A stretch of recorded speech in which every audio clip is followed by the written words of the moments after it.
इस समाज में बजरंग बली की ताकत छुपी हुई है, बस उस ताकत को उजागर किए जाने की आवश्यकता है। ये जो रावण आज गुमराह करके समाज को आपस में लड़ाने का काम कर रहा है, इस रावण की लंका को दहन करने में बहुत देर नहीं लगेगी।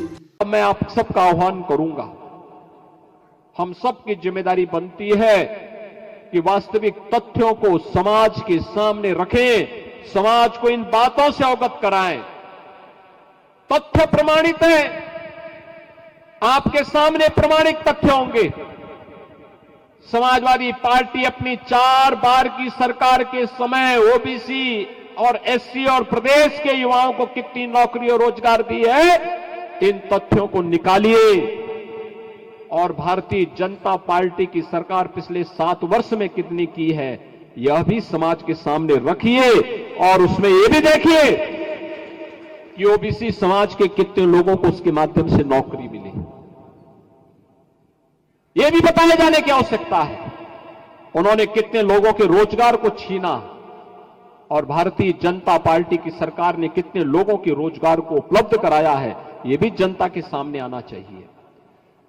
उन्होंने ओबीसी की सुरक्षा के साथ जो खिलवाड़ किया था, इन माफियाओं को पाल करके, इन्हें पलवित और पुष्पित करके, और उन्होंने कहां कहां पर ओबीसी समाज के मार्ग पर कांटे बिछाने का काम किया था, इससे भी समाज को अवगत कराने की आवश्यकता है।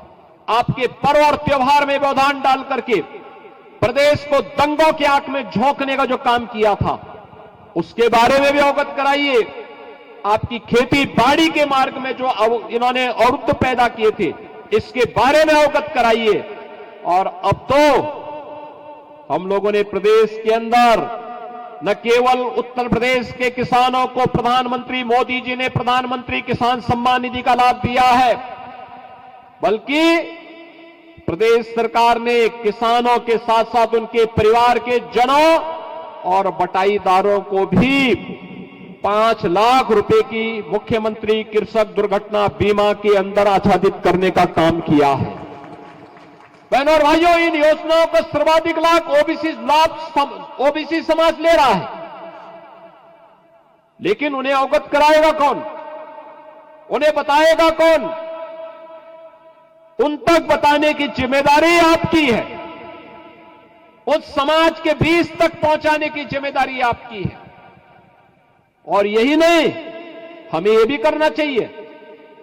आप समाजवादी पार्टी के समय ओबीसी के कितने छात्रों को स्कॉलरशिप मिलती थी, और इस समय नरेंद्र कश्यप ही हमारे इस विभाग के मंत्री हैं, ये अपने आंकड़े भी प्रस्तुत करें और बताएं कि 2475 रुपए हमने 2475 करोड़ रुपए केवल और केवल ओबीसी वर्ग के छात्रों के लिए आज स्कॉलरशिप के लिए हमारी सरकार ने दिया है, जबकि समाजवादी पार्टी की सरकार इसकी आधी पैसा भी नहीं देती थी, आधे छात्रों को भी स्कॉलरशिप नहीं देती थी।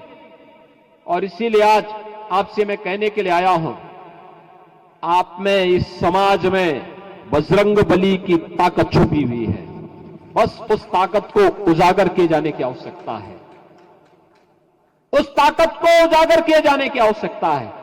रावण की लंका को जलाने में और उसको दहन करने में बहुत देर नहीं लगेगी। ये जो रावण आज गुमराह करके समाज को आपस में ही लड़ाने का काम कर रहा है, याद रखना, हमारा ओबीसी समाज मजबूत हो, यह महत्वपूर्ण है, लेकिन हमें सर्व समाज के साथ बेहतर समन्वय करके देश विरोधी और समाज विरोधी गतिविधियों में लिप्त तत्वों को बेनकाब करते हुए प्रधानमंत्री मोदी जी के नेतृत्व और मार्गदर्शन में विकसित भारत की परिकल्पना को साकार करने के लिए प्राण से जुटना है। यही तो छत्रपति शिवाजी महाराज का आह्वान था।